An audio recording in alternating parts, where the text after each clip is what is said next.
o nos convencemos de que vamos a tener que aprender a lo largo de toda la vida, o adoptamos esa especie de pasión por el conocimiento, o desde luego lo vamos a pasar fatal.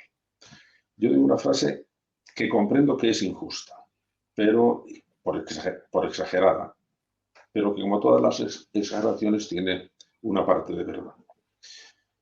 España perdió el tren de la Ilustración. España perdió el tren de la industrialización. Si España pierde el tren del aprendizaje, estamos condenados a convertirnos en el bar de copas de Europa. Ya lo han escuchado, es la advertencia que nos hace José Antonio Marina. Entre tanto debate bronco y muchas veces estéril, hoy quiero que todos hagamos una pausa y os animo a escuchar hasta el final las reflexiones de uno de los pensadores más brillantes de la sociedad española. ¿Nos acompañáis? Comenzamos.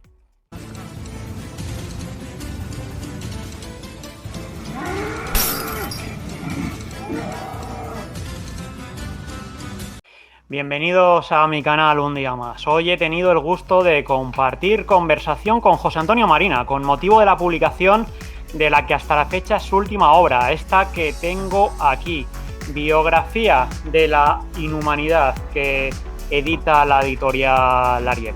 Como siempre, antes de empezar os recuerdo que activéis la campana de notificaciones, que la tengo por aquí, para no perderos nada del contenido que voy subiendo día a día. Para quien quiera escuchar la charla completa, la he publicado en el canal de Periodista Digital, os dejo también el enlace. En todo caso, aquí voy a ir troceando los titulares que considero más relevantes. No, yo creo que uno de los misterios del ser humano es que es muy contradictorio, de manera que es capaz de lo mejor y de lo peor. Y cuando vemos la evolución de nuestra especie, vemos que hemos progresado continuamente. Es decir, en este momento las formas de vida son más compasivas, vivimos más tiempo, hay menos muertes de niños al nacer, menos muertes de madres al parir, pero con todo esto el acceso al poder es más fácil. Hay sistemas de justicia mejor establecidos, más sistemas democráticos. Pero dentro de esa línea de ascenso, de repente se producen quiebras, colapsos y nos hundimos en la atrocidad. Y a mí eso que me interesaba investigar. ¿Por qué pasa esto? ¿Por qué una y otra vez se repite el mismo patrón que nos lleva a despeñarnos por una especie de tobogán de la atrocidad? ¿Cuáles son los componentes sociales? ¿Cuáles son los mecanismos psicológicos? Y me interesaba hacerlo con una gran esperanza. A lo mejor, si podíamos conocer esos mecanismos, podíamos frenarlos o podíamos evitar que nos desbocáramos otra vez y cometiéramos verdaderos horrores. El siglo XX ha sido un siglo capaz de lo mejor y de lo peor. Hemos progresado muchísimo, se han hecho avances, por ejemplo, en ciencia o en medicina o en la seguridad social, que es un invento del siglo XX, fantásticos, y sin embargo, al mismo tiempo, el repertorio de atrocidades del siglo XX, de genocidios, de hambrunas, de guerras mundiales, ha sido terrible. Y esta contradicción, esta paradójica de la existencia humana, es lo que me interesa estudiar.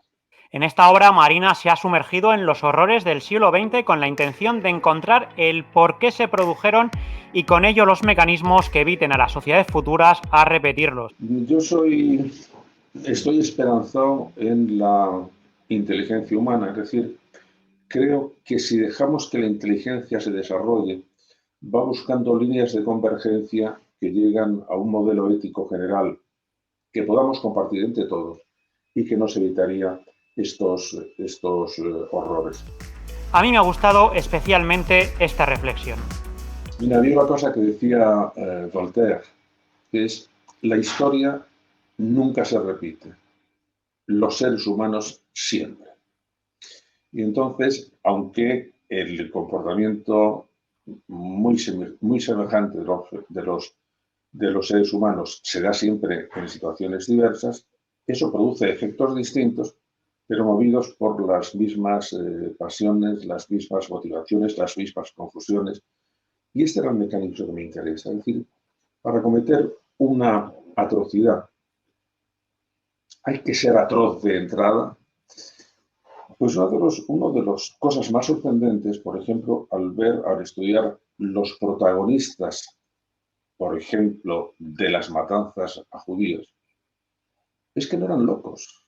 Es decir, los alemanes que hicieron todas esas atrocidades no eran unos psicópatas, no, eran personas normales que, sometidos a un proceso de adoctrinamiento y a un proceso de presión social y a un proceso de presión política, acabaron cometiendo esas atrocidades. En un momento determinado le he preguntado por la ley de memoria democrática como utensilio para corregir esa inhumanidad del pasado, de nuestro pasado más reciente. Su opinión es la siguiente. Yo creo que no, porque deberíamos haberlos puesto de acuerdo antes. Es decir, sigue habiendo una especie de confrontación. Y mire, yo creo que otra de las enseñanzas que se saca de la historia es que los seres humanos se enfrentan. Continuamente tienen conflictos, pues porque tienen distintos modos de pensar, desean lo mismo pero de manera diferente, de manera que el problema del conflicto es inevitable. Lo que ocurre es que ante un enfrentamiento hay dos maneras de enfocarlo.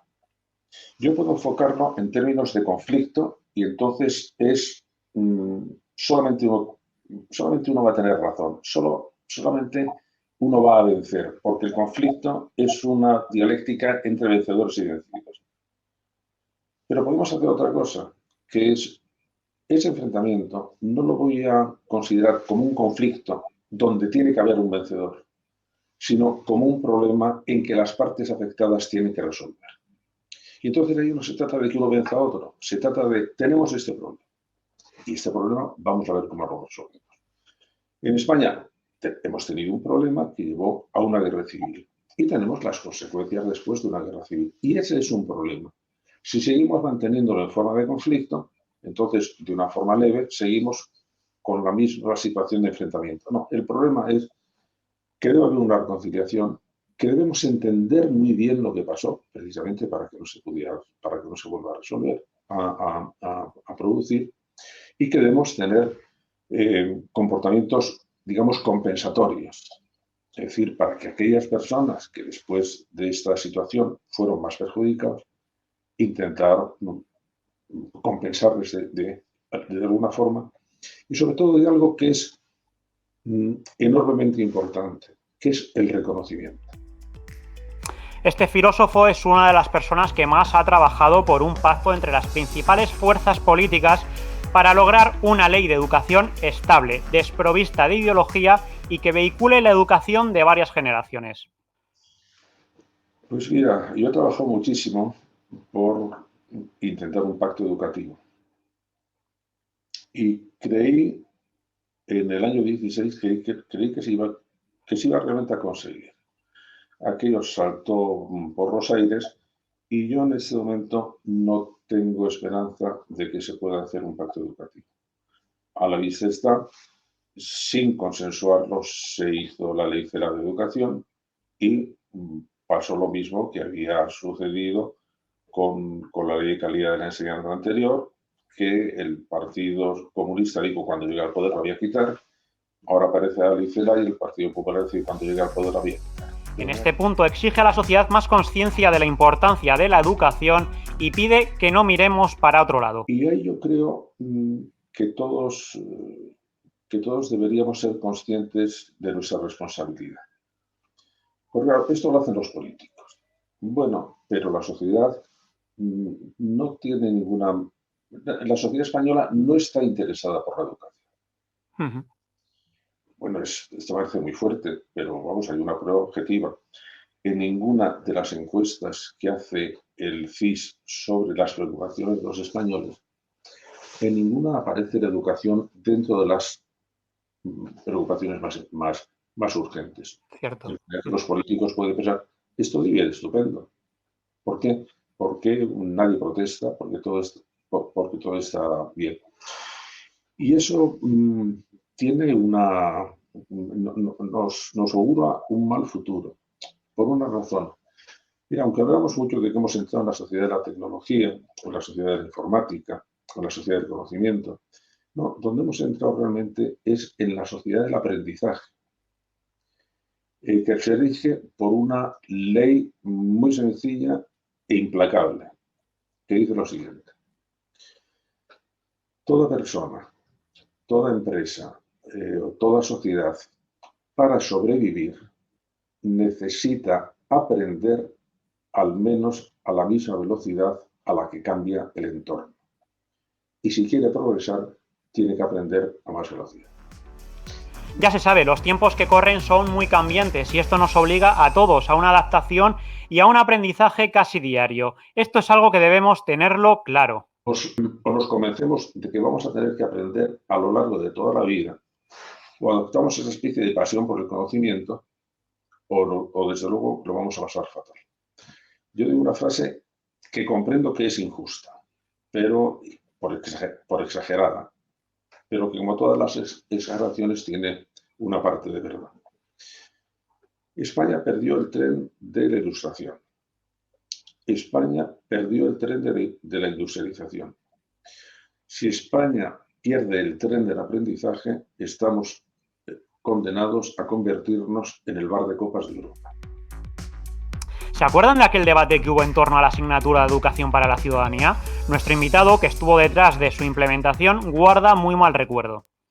El debate que hubo sobre Educación para la Ciudadanía es de los debates más torpes, más inmorales y más estúpidos que hemos podido tener. Tuvimos mucha culpa los medios, y ya aprovecho para preguntártelo. A veces da la sensación de que los medios hacemos seguidismo de unos intereses que no se saben muy bien por qué.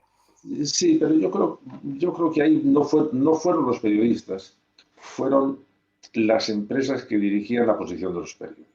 Claro, que es otro de los grandes problemas de mi sector.